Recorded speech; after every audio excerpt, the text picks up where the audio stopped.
Թերևս վերջին հարցը 2020 թվականի Դուք էստեղ շեֆ եք։ Կարելի է դատարանում այսօր բոլորը եկել են այն կառույց որտեղ ըստ էության երկու հոգի են մշտապես Որովհետև առաջին անգամ ինձ շեֆ անվանեցին, դրա համար եմ ասում էլի։ Ուզում եմ ասել, որ ես մեր կուսակցության շեֆը չեմ։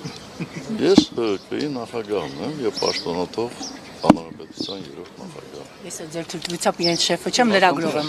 Ձեր թույլտվությամբ պարոն նախագահ 2020 թվականին դուք բավականին աղմկարույց հայտարարություն արեցիք կապված, որ Նիկոլ Փաշինյանի իշխանությունը պատերազմի օրերին 1 զրահաբաճկոնը $600 էր գնել։ Այդ հայտարարությունից անմիջապես հետո որոշ ժամանակ հետո Նայիրի Սարգսյանը ընդհանրապես ազատվեց պաշտոնից։ Բայց մեզ այդպես էլ անհայտ մնաց։ Օգնեք պարոն նախագահ, մեզ տեսնենք այդ զրահաբաճկոնների պատմությունը,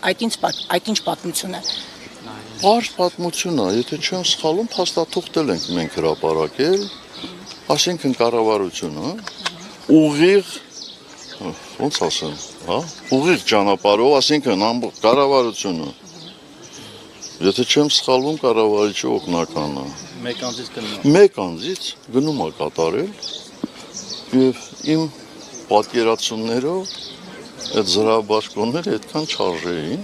բայց ամենակարևորը արժեին չարժեին, ինչու է կառավարությունը այդ գնումը կատարում, դրա համար պաշտպանության նախարարություն կա եւ այլն եւ այլն։ Դրանից պարզ, էլ ինչ կարա լինի էլի։ Փաստաթուղթը որ խնդրեմ կտակ։ Օ, ես չգիտեմ, մնացել է թե չէ, բայց վստահ եմ, այստեղ առնվազն 5-6 լրագրող կա, որ իրենց խմբագրությունում այդ փաստաթուղթը կա։ Եթե էլեկտրոնայինը 100% ունի։ Բայց ես խոստանում եմ ձեզ, նայեմ։ Ժողովուրդ օրաթերթից եմ։ Ես խոստանում եմ գտնել եւ ձեզ ուղարկել։ Պարոն նախագահ, Լևոն Տեր-Պետրոսյանի եւ Նիկոլ Փաշինյանի մոտեցումների տարբերության հետ կապված հայտարարություն էի կարել, բավականին քննադատվեց այդ առումով, ինչ կարող եք ասել, ասում են փորձել է Լևոն Տեր-Պետրոսյանին մաքրելու եւ հնարավոր կոալիցիա են տեսնում ընդդեմ Քոչարյանի։ Ես ասում եմ այնինչ կա քննարկումների առանցքում։ Ավեշտական է, դա ծիծաղելի է, որտեվ նախ Լևոն Տեր-Պետրոսյանը, որը մեկի կարիքը չունի, եթե անհրաժեշտություն կա մաքրվելու։ Ինչ եք ուզում Լևոն Տեր-Պետրոսյանից, արդեն տևական ժամանակա չկա քաղաքականության մեջ։ 80 տարեկան Աստված ևս մի 10-20 տարի կյանք տար։ Այսինքն, եթե ես նպատակ ունենայի, ցանկություն ունենայի միավորվելու, եթե հիշում եք, Լևոն Տեր-Պետրոսյանը բազմաթիվ նախաձեռնություններ ա ունեցել, եւ միջև ընտրություններ եւ ընտրություններից հետո ես կմիանայի։ Ասենք ես ինչ որ մեկից վախեցել եմ, չեմ միավորվել, ինչի մասին է խոսքը։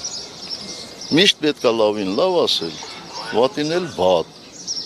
Այլ ոչ թե եթե մեկը քեզ մի ժամանակ ինչ որ մի վատ բան ասել, ամբողջ կյանքում նրան վատ ասես։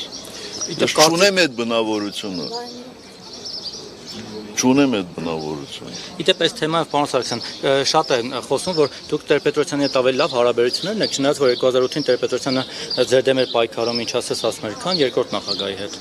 Սա ինչով է պարոնված։ Այս պահին։ Առասարակ վերջին շրջանում, վերջին տարիներին։ Վերջին շրջաններից չգիտեմ երբ, ես արդեն քանի տարի է Լևոն Տեր-Պետրոսյանի հետ նույնիսկ հեռախոսով չեմ խոսել։